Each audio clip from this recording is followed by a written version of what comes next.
Have you ever wondered if people in medieval times went to the beach? Well, the answer is no. Not for relaxation, at least. People in the Middle Ages viewed the ocean as dark, dangerous, and apocalyptic.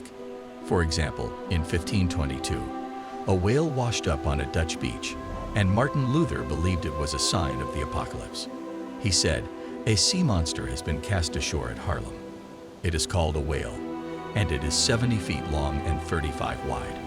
By all the precedents of antiquity, this prodigy is a sure sign of God's wrath." Near Eastern and European travel accounts are filled with stories of sea monsters biting chunks out of ship hulls. Medieval Christians believed the biblical story of Jonah being eaten by a giant fish was a story of someone going to hell. So when did people finally start going to the beach like we do now? It all started in the late 18th and 19th century, when spa culture rehabbed the public's perception of the oceans and large seas.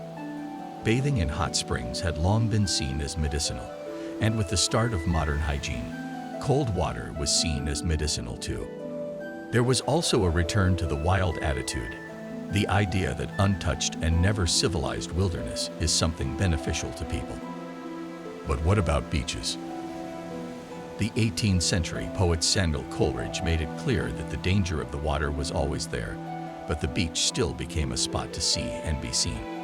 Take a look at this quote from his poetry. "God be with thee, gladsome ocean. How gladly greet I thee once more. Ships and waves, and ceaseless motion, and men rejoicing on thy shore. Fashion's pining sons and daughters, that seek the crowd they seem to fly. Trembling they approach thy waters. And what cares nature if they die?" All this talk of danger around water doesn't mean that medieval people didn't know how to have a good time. Take 15th century German friar Felix Fabry, for example. He made 2 pilgrimages to Jerusalem, specifically to the Jordan River, which was an important pilgrimage site. As a friar, Felix's job was to spread the word of his religion to regular, everyday people. So standing in the same waters where Jesus was baptized would have been a pretty big deal.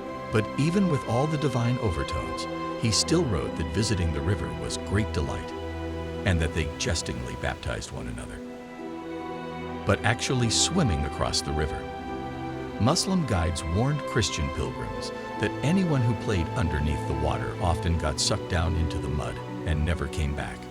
They said creatures from the Dead Sea might swim up the river and eat you. But Christian pilgrims did it anyway, and so did our friend Felix Fabry. You wouldn't exactly call it a beach party. In fact, the pilgrims were pretty serious about their divine mission. But that didn't stop them from having a little fun. Fabry writes that while the men were daring each other to go further and further out into the river, the women waded in, indulged in mock baptisms, and hung out on the shoreline. Pilgrims like Felix needed a good reason to play in the river. But would a middle-aged pilgrim take advantage of their divine mission to splash in the water and have fun with friends? Absolutely. They just kept an eye out for sea monsters.